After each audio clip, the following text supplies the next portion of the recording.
지난번에 우리 얘기했던 것 중에 중요한 것만 짚어보면 사무엘서의 기록은 예수님이 오신 시기로부터 약 기원전 11세기서부터 10세기 그 사이에 이야기를 진행하고 있는 것이다.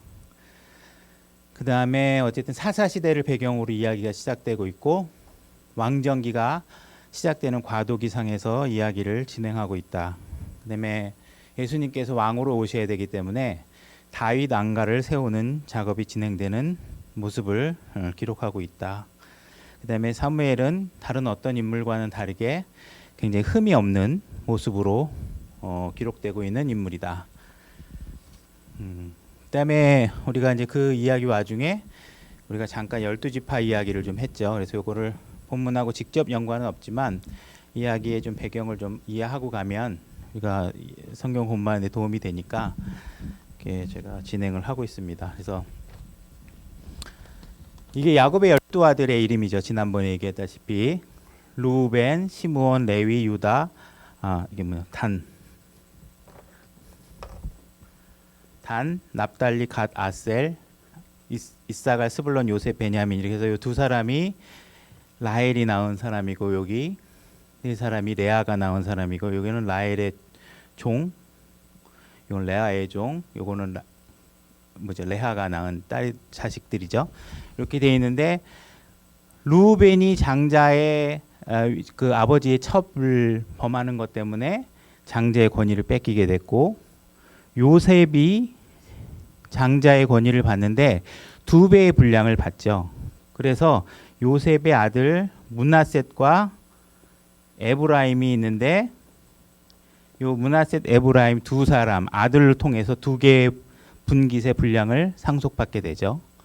그래서 요셉이 이렇게 아들을 통해서 지파를 형성하고 있다.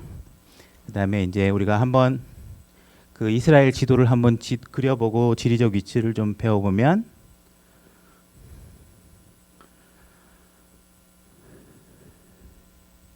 자 여기 이렇게 있는 게 갓지파, 그죠? 그다음에 여기 루벤, 루벤 여기 갓지파, 그다음에 여기가 므낫셋 반지파, 그죠? 그다음에 우리가 여기 모압 평야에서 가나안 땅으로 진군하면서 여호수아가 진두주의를 하면서 진군을 하게 되죠. 그래서 여호수아 지파인 에브라임 지파가 이스라엘 땅의 허리에 해당하는 가장 중앙지대를 차지하고 있습니다.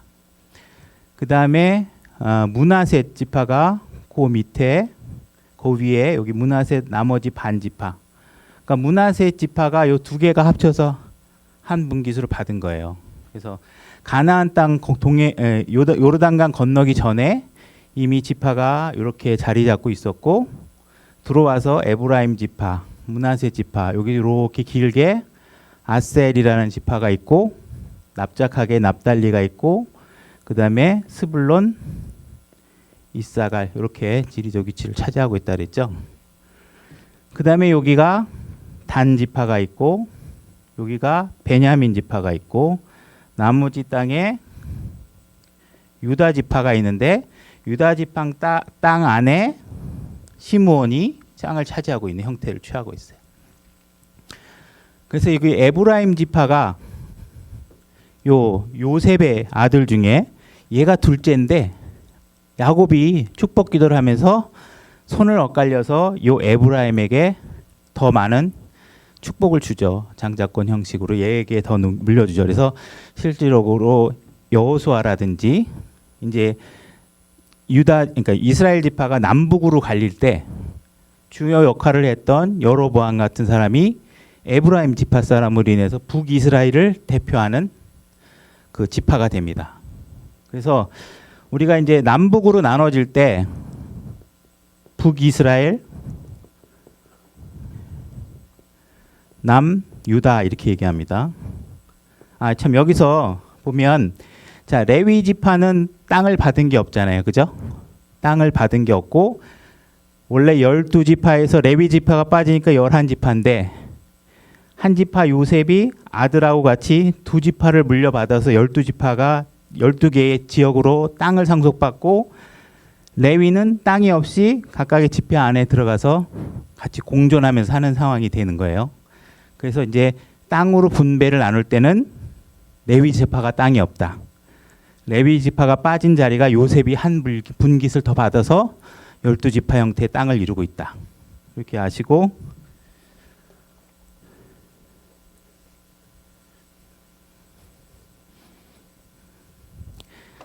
보통 이스라엘이 10지파, 남유다가 2지파, 이렇게 왕국이 나눠진 거로 이제 나와요. 근데 제가 찾아보니까 유다 지파 남쪽에 해당하는 2지파가 과연 어떤 지파고 북으로 해당하는 지파가 어느 지파인지는 정확하게 성경책에는 이렇게 기술되어 있지는 않은 것 같아요. 그냥 북이스라엘 10지파와 남이스라엘 10지파, 2지파, 남유다에. 그렇게 하면 성경에 보니까 이상하게 요 베냐민 지파가 남유다와 걸려 있어요. 남유다와. 근데 이미 시므온 지파가 유다에 속해 있잖아요. 그러면 사실상 2지파가 돼야 되는데 시므온, 유다, 베냐민 이렇게 3지파가 사실 걸려요. 그래서 구체적으로 안에 들어가면 어떻게 되냐면 여기가 9지파 반, 여기가 2지파 반, 이렇게 정도 나눠서 이 베냐민이 일부는 북이스라엘 쪽에, 반은 일부는 유다 편에 서서 왕국이 나눠지는 걸로 보시는 게 무리가 없을 것 같아요. 그래서 남유다는 실질적으로 유다, 시므온, 베냐민 일부, 그죠? 그다음에 위에는 나머지와 베냐민 일부, 이런 식으로 된다고 이렇게 볼 수 있을 것 같아요.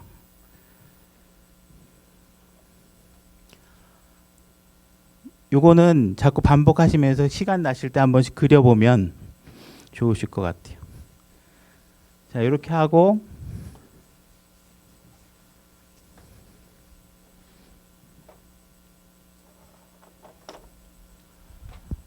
본문으로 한번 들어가 보도록 하겠습니다.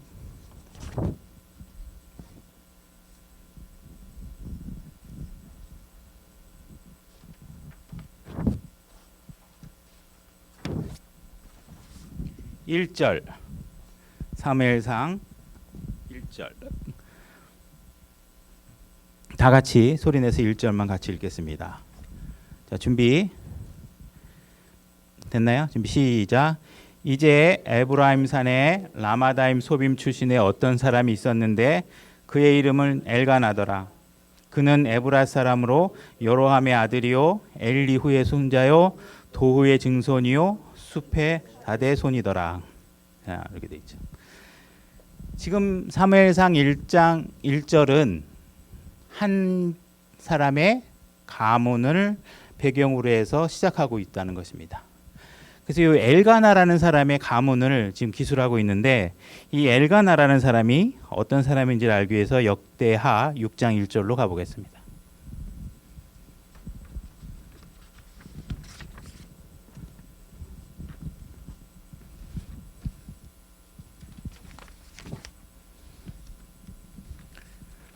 역대하 6장 1절.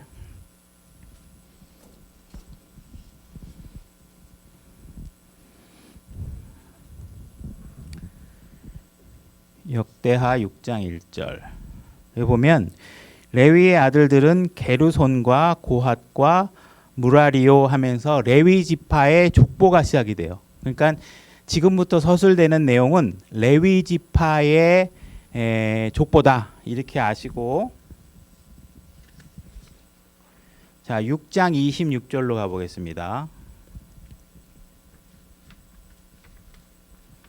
6장 26절 제가 읽겠습니다. 엘가나로 말하건대 엘가나의 아들들은 이러하니 곧 그의 아들은 소베, 그의 아들은 나핫, 그 다음에 27절 그의 아들은 엘리압이요 그의 아들은 여로함이요 그의 아들은 엘가나며, 요 엘가나가 지금 사무엘서에 등장하는 엘가나예요.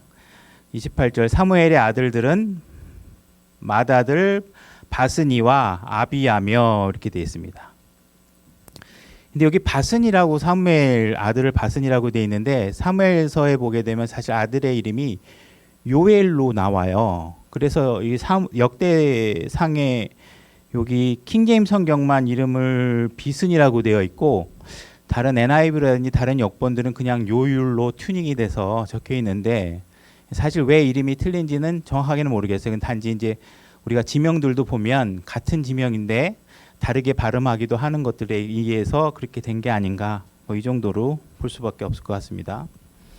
그 다음에 이 아까 우리가 족보를 처음에 시작할 때 보면 이 엘가나는 고핫 자손이라고 되어 있어요. 고핫 자손.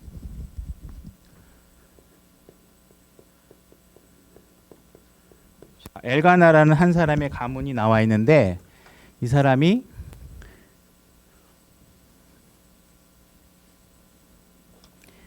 고핫 자손의 후손이에요. 고핫. 그러니까 엘가나 가정의 배경을 보면 일단 이 사람은 레위 지파예요. 레위 지파 중에서도 고핫의 후손이에요. 그럼 이게 뭘 의미하냐면 제 레위 지파 중에 대표적으로 아론 계열이 있어요. 아론. 이 사람은 고핫이고 아론은 제사를 드리는 일을 주로 담당해요. 근데 고핫은 뭐냐면 성경에 보면 민수기에 보게 되면 민수기 4장 15절에 나오는데 아론 지파들이 제사를 드리고 집기나 이런 것들을 천으로 덮어놓으면 고핫 자손이 그 집기들을 다 날러요. 이사할 때도 날르기도 하고 옮길 때도 날르는 역할을 해요. 그래서 성막 안에 있는 어떤 짐들을 고핫은 짐을 나르는 역할을 해요. 짐이 성막 안에 있는 짐. 그래서 아무나 성막에 있는 집기에다가 손을 대면 안 돼요. 그죠? 그래서 고핫 자손이 짐을 나누는데 이 성막 안에서 짐을 나른다는 것은 뭘 의미하냐면 말씀을 전달하는 역할을 한다고 볼 수 있는 역할이에요. 그러니까는 엘가나라는 사람은 레위 지파 중에서 고핫 후손으로 사실상 말씀을 가르치거나 말씀을 전하거나 하는 그런 역할을 하고 있는 집안이다. 그런 제사장 집안이다. 그래서 엘가나를 통해서 태어나게 된 사무엘이라는 사람은 이런 하나님의 중재자 역할로서 어떤 미션을 전달하고 나르는 역할을 하게 되는 가정적 배경을 가지고 있다. 이렇게 볼 수 있는 겁니다. 그렇죠? 그 다음에 엘가나는 레위 지파잖아요. 근데 지금 사는 지역은 어디예요?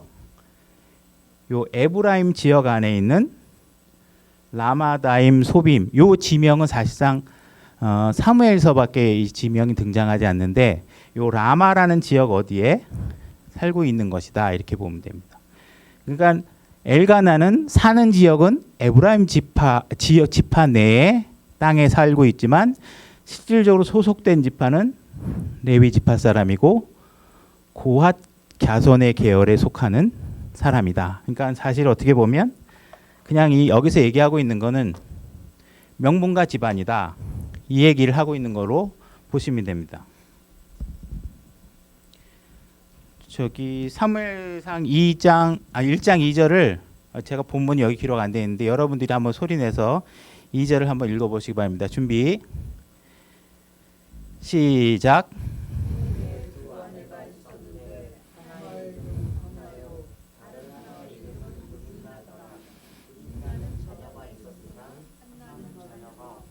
네.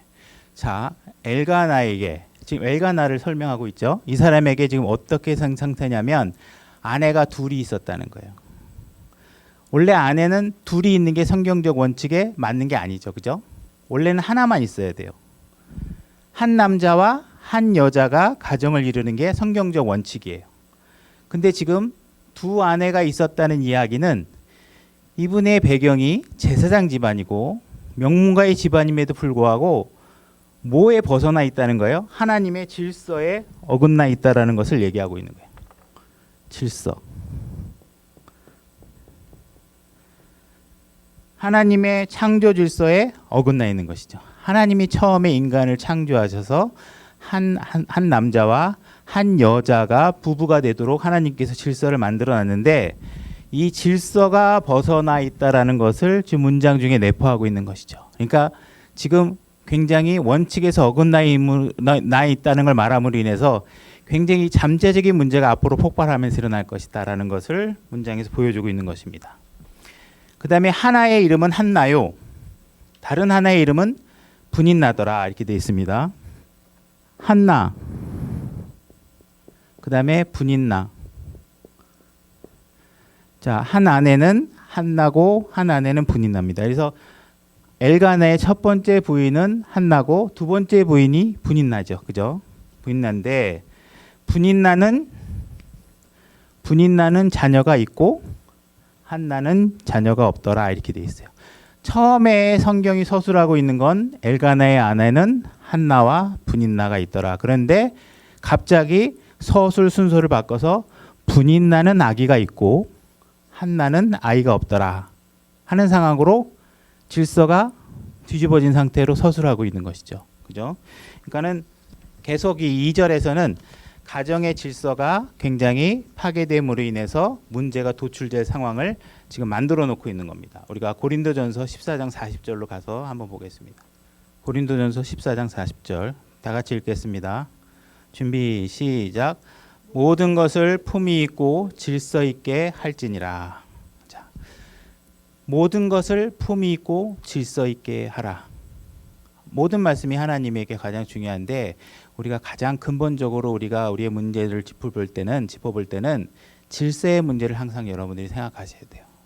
왜냐하면 창세기에서 죄가 시작되는 것은 질서가 깨졌기 때문에 죄가 시작되는 겁니다. 선후관계를 정확하게 묘사하기는 어렵겠지만 분명히 그 죄에는 질서의 파괴가 그 안에 담겨져 있는 것이죠.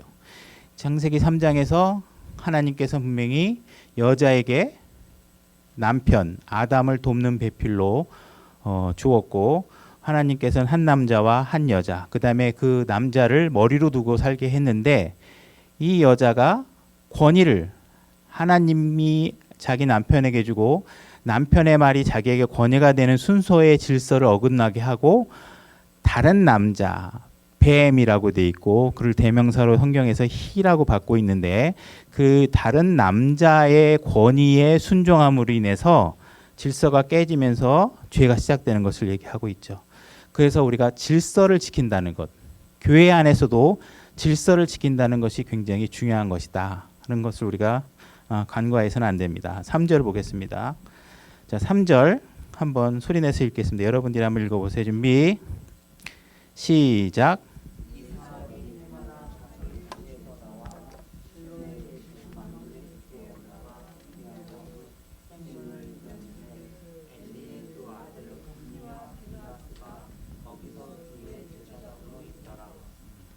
예, 여기 보면 해마다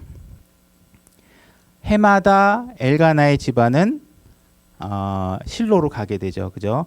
그래서 이스라엘 민족에게는 그 반드시 지켜야 될 세 가지 큰 명절이 있죠. 그것이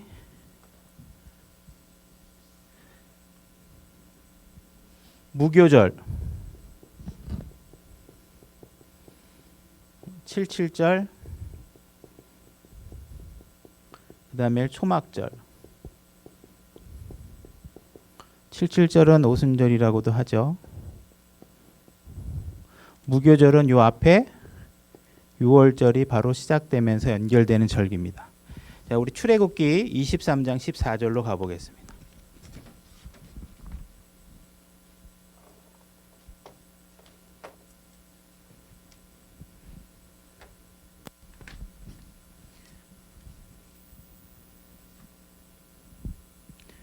제가 읽겠습니다. 23장 14절. 너는 한 해에 3번 나를 위하여 명절을 지킬지니라. 자, 그 다음에 17절로 가보겠습니다. 모든 남자는 한 해에 3번 주 하나님 앞에 올지니라. 자, 여러 가지 절기가 있겠지만 그 중에 이 3가지 명절은 반드시 지켜야 되고 모든 남자가 주 앞에 나와야 된다는 얘기는 뭐냐 하면 하나님의 성막으로 모이도록 하나님께서 얘기하신 겁니다. 그래서 성막으로 모여서 하나님 앞에 나와라 이렇게 얘기를 하고 있는 것이죠. 그래서 우리가 이 엘가나가 해마다 무엇을 한다는 얘기는 신실함을 얘기하는 것이죠. 여러분들이 캘린더에 반드시 여러분들이 무엇보다도 우선순위로 해야 될 것들을 표기해야 나야 된다면 바로 이와 같이 하나님을 위한 절기에 그 일정을 표시해 놓고 비가 오나 눈이 오나 무슨 일이 생기거나 항상 그 절기를 지킨다는 건 신실한 모습을 보여주는 것입니다. 그죠? 근데 우리가 이렇게 해마다 이렇게 하나님 앞에 신실한 모습을 보이는 가정이 또 한 분이 계시죠. 누가복음 2장 41절로 가보겠습니다.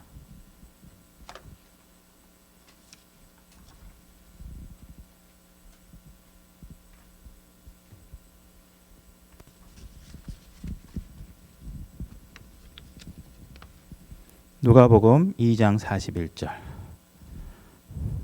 자, 여러분들이 찾으신 다음에 한번 소리내서 읽겠습니다.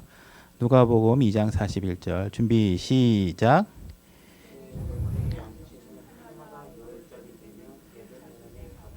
그렇죠. 예, 예수님의 양치는 그죠? 양치는 해마다 예루살렘에 간 것이죠. 성전이 있는 곳에 가는 것입니다. 자, 엘가나라는 한 사람은 제사장 지파입니다. 그 다음에 굉장히 말씀을 다루는 계열의 고앗 자손의 짐을 나르는 계열의 지파로서 명문가의 지파입니다. 그죠? 근데 아내가 둘이 있고 하나님은 이 남자에게 신실한 면과 질서가 파괴된 면을 동시에 서술해서 보여주고 있어요. 바로 오늘날 우리의 신앙생활을 보면 한 발은 세상에 담고 있고 한 발은 교회의 발을 담고 있으면서 교회에 열심히 인기는 형식적인 것을 다 갖추고 있는데 바깥에 나가면 여전히 세상의 즐거움과 세상의 어떤 욕심들을 그대로 유지하고 있고 질서를 파괴한 상태를 더 이상 부끄러워하지 않고 그런 일들을 그대로 지키고 있는 신앙생활을 하는 사람들이 아직도 많이 있죠. 엘가나도 마찬가지로 이렇게 명문가 집안이고 누구나 딱 보면 저 사람은 하나님의 제사장의 일꾼이야 이렇게 할 수 있는 집안인데 그 보면 그 안에는 부부관계의 질서가 이미 깨어져 있다 이렇게 얘기를 하고 있습니다. 자, 우리가 지금 읽은 지금 1절부터 3절까지의 내용을 보게 되면 전반부에 등장하는 인물이 이미 다 서술이 되고 있습니다. 그래서 보면 중요 등장인물이 누가 나왔냐면 엘가나, 한나, 분인나, 그 다음에 홈니와 비느하스. 자, 그래서 보면 엘가나라는 사무엘이 나오는 등장하는 부모의 이름과 한나의 이름, 또 한나와 대적 관계에 있는 분인나, 그리고 앞으로 등장할 사무엘과 대적 관계에서 그 영적 상태를 비교해서 나타나게 될 홈니와 비느하스 이런 사람들이 등장하고 있죠. 자, 이 주인공 외에 아주 또 특별하게 등장하고 있는 주인공이 있습니다. 누구냐 하면 만군의 주입니다. 이거 영어로 하게 되면 뭐냐면 맞죠? 다 대문자. 로드 오브 호스트. 이건 대문자 아니에요. 호스트. 만군의 군. 이건 군사라는 뜻이잖아요. 호스트는 군사라는 거거든요. 군대의 주님이 등장하고 있어요. 만군의 모든 군사의 주님이시다, 주인이시다, 캡틴이시다 하는 분이 등장하고 있어요. 지금 이 로드 오브 호스트가 제일 처음 등장하는 곳이 바로 여기입니다. 이 단어예요. 자, 이 등장하는 배경이 뭐냐고 있냐면 지금 한 가정의 영적인 문제와 한 시대의 영적인 문제와 그래서 무언가 하나님께서 계획을 준비하셔서 사무엘을 등장시켜야 될 그 과정 가운데서 한나의 기도를 듣고 그의 가정에 하나님의 긍휼과 은혜를 베풀려고 하는 지점에 누가 나타나고 계시냐면 모든 군대의 주께서 등장하고 계십니다. 하나님께서 왜 이 군대의 주가 나타나서 하고 있는 일이 뭐냐 하면 군사로 뭘 약탈하고 뭘 전쟁을 해서 때려부시고 뭐 부셔서 이기고 그러는 것이 아니라 한 연약한 가정에 긍휼과 위로를 주기 위해서 등장하고 계시는 것입니다. 여러분들은 주의 군사입니다. 그죠? 여러분들은 무슨 육신적 어떤 그런 싸움을 하는 사람들이 아니죠. 그죠? 여러분들은 군사로서 주님의 긍휼과 사랑을 다른 사람들에게 나타내고 주님의 인품을 여러분을 통해서 드러내도록 하는 그러한 사람으로서의 군사가 여러분들의 위치입니다. 그래서 이런 주님의 군사라는 의미로서의 나타나는 등장하는 의미를 한번 생각해 볼 필요가 있다는 것입니다. 그 다음에 여기 보면 지명이 실로라는 지명이 나오잖아요. 실로라는 지명은 어디 있냐면 뭐 여기쯤에 있을 것 같아요. 실로라는 지명. 여기 요르단강이고 에브라임 땅 지역 어딘가에 있는 것 같아요.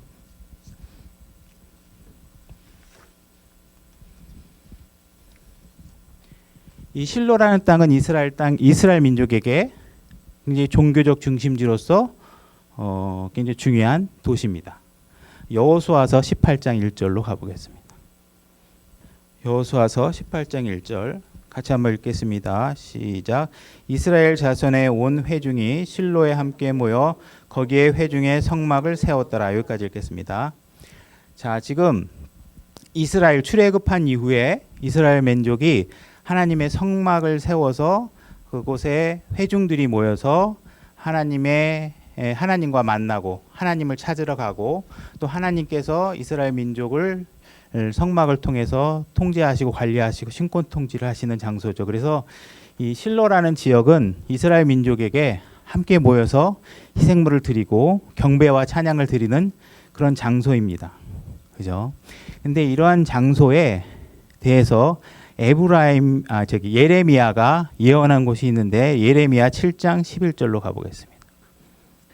예레미야 7장 11절 여러분들이 한번 소리 내서 읽겠습니다. 준비 시작.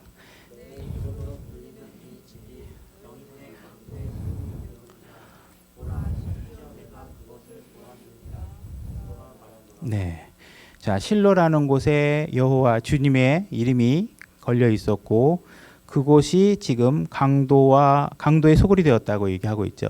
자, 이 말씀을 그대로 인용하신 분이 계시죠. 예수 그리스도께서 이 말씀을 인용해서 예루살렘 성전에서 그 예루살렘 성전을 보고 하나님께서 하신 말씀, 주님이 하신 말씀이 있습니다. 마태복음 21장 13절로 가보겠습니다.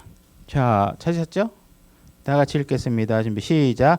그들에게 이르시되 기록된 바 내 집은 기도하는 집이라 불리리라 하였거늘 너희가 그것을 강도의 소굴로 만들었도다 하시니라. 이렇게 되어 있죠.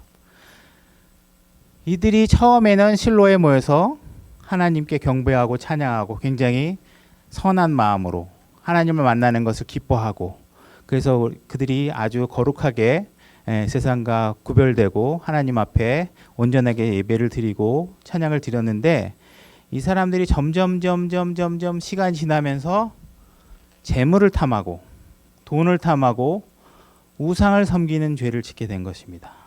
그죠? 그래서 오늘날 교회도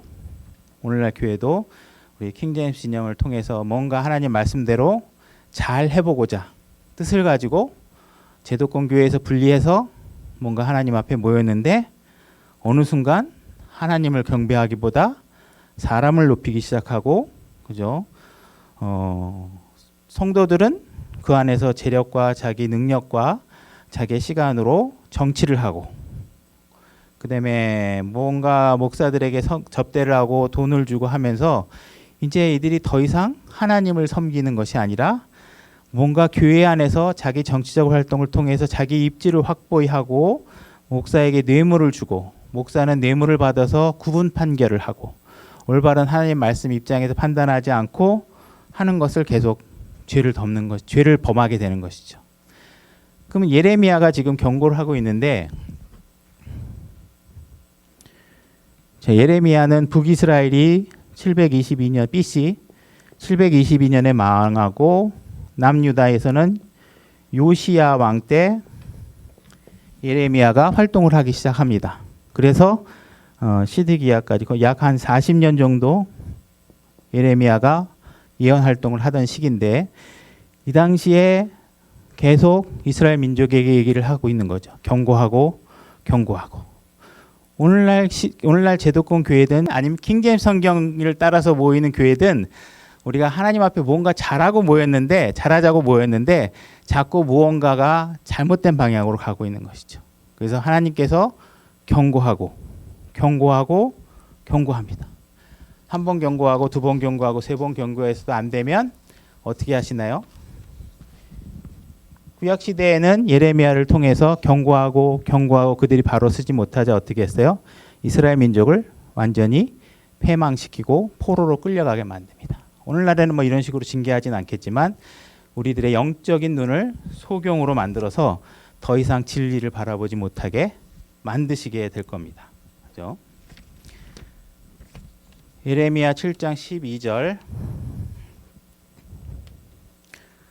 어쨌든 우리가 이렇게 경고를 해서 한번 망하게 되면 우리 결국은 다시는 회생하기 어려운 상태가 될 경우가 많이 있죠.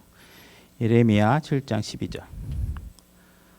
오직 너희는 실로에 있던 내 처소, 내가 처음에 내 이름을 둔 곳으로 이제 가서 내 백성 이스라엘 사악함으로 인하여 내가 그곳에 어떻게 행하였는지 보라. 자, 실로에다가 어떻게 행해야 했는지를 보라 이렇게 얘기했습니다.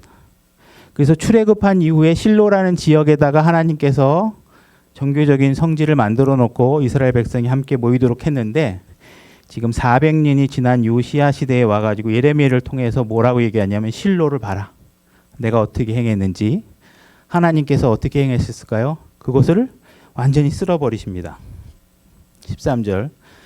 주가 말하노라 너희가 이 모든 것을 행하였으므로 이제 내가 일찍 일어나 너희에게 말하고 말하였느니라. 너희가 듣지 아니하였고 내가 너희를 불렀으나 너희가 답하지 아니하였도다. 하나님께서 계속 경고했고 부르고 하나님께서 지금 부르는 이유는 뭐예요? 하나님을 등지고 자꾸 자기 길로 가니까 나를 보라고 부르죠. 그죠? 근데 돌아보지 않고 듣지 않고 하는 겁니다. 14절. 그러므로 내가 실로에 행한 것 같이 내 이름으로 불리는 이 집 곧 너희가 신뢰하는 이 집과 내가 너희와 너희 조상들에게 준 이곳에 행하겠고. 하나님께서 여러 가지를 경고를 했지만 사람들은 하나님을 믿지 않고 목사의 말을 믿고 때로는 내가 다니는 교회 타이틀을 믿고 여러분들이 낮은 마음 침례교회가 있다 그래서 낮은 마음 침례교회가 여러분들을 구원해 주는 게 아니죠. 그죠? 하나님께서 여러분들을 구원해 주는 겁니다. 그래서 우리가 뭔가 돈 들여서 지킨 이 교회 건물을 추정하거나 하는 일을 하게 되면 하나님께서 어떻게 하시는지 봐라. 내가 그런 거 다 부셔버리겠다. 이렇게 얘기를 하고 계시는 것입니다. 15절. 내가 너희의 모든 형제 곧 에브라임의 온 씨를 쫓아낸 것 같이 너희를 내 눈앞에서 쫓아내리라. 이렇게 되어 있습니다. 하나님께서 자기가 택한 백성이 나의 말을 제대로 듣지 않고 내 경고를 제대로 듣지 않자 하시는 행동이 뭐냐면 그들이 모이고 나를 통해서 교제할 수 있는 하나님의 성전, 성막을 다 때려부시겠다. 이렇게 얘기하고 있는 겁니다. 자, 우리가 이게 신약에서 하나님께서 어떻게 얘기하고 있는지 베드로전서 4장 17절로 가겠습니다. 베드로전서 4장 17절입니다. 같이 읽겠습니다. 자, 준비 시작. 하나님의 집에서 반드시 심판을 시작할 때가 이르렀나니 만일 그것이 우리에게서 먼저 시작되면 하나님의 복음에 순종하지 아니하는 자들의 마지막은 어떠하겠느냐 이렇게 얘기하고 있습니다. 하나님의 집에서 반드시 심판이 시작된다고 얘기되어 있습니다. 구약에서는 하나님께서 실로의 땅을 다 멸하시고 이스라엘 백성을 완전히 포로가 되게 하시고 그 다음에 AD 70년에 로마 군대를 통해서 예루살렘 성전이 다 부서지게 됩니다. 만약 신약교회에 심판이 시작된다면 만약에 오늘날 하나님의 심판이 시작된다면 어디서부터 가장 먼저 심판이 시작될까요? 하나님의 집에서부터 심판이 시작됩니다. 하나님 집에서 누구에게 가장 먼저 심판이 시작될까요? 그건 교회 감독에게 먼저 심판이 시작될 것입니다. 너는 분명히 내 말을 다 알 텐데 왜 올바로 가르치지 않느냐? 그죠? 너는 분명히 내 말을 다 알 텐데 왜 하나님의 소소에서 또 개인적인 사적인 제국을 설치하려고 하는 것이냐? 분명히 하나님께서 책망하실 것입니다. 그 다음에 누구에게 할까요? 내가 그리스도인이고 하나님을 믿는 자녀라고 한 성도들에게 그 다음에 하나님의 심판이 이루어질 것입니다. 그리고 제일 마지막에 하나님을 모르는 세상의 그 심판이 이루어지게 될 것이죠. 그러니까 이 세상에 심판이 이루어진다면 그 가장 첫 번째 순서는 교회부터 시작되는 것입니다. 하나님을 모르는 사람들에게는 제일 마지막에 그 심판이 이루어질 것이라는 것을 얘기하고 있는 것입니다. 지금 하나님께서는 실로를 통해서 이스라엘 백성들이 함께 모여서 자신의 백성들과 하나님이 함께 만나고 화평을 이루고 즐거워하고 그분 안에서 안식을 누리는 시간을 지내고 있는데 이들이 점점 타락해 가고 있는 모습을 보여주고 있는 것입니다. 제사장들이 타락해 가고 있는 모습을 보여주고 계시는 것입니다. 그래서 우리가 이 내용이 어떻게 진행될지는 오늘은 여기까지 하고 다음 시간에 또 이어가도록 하겠습니다. 오늘 여기까지 하겠습니다.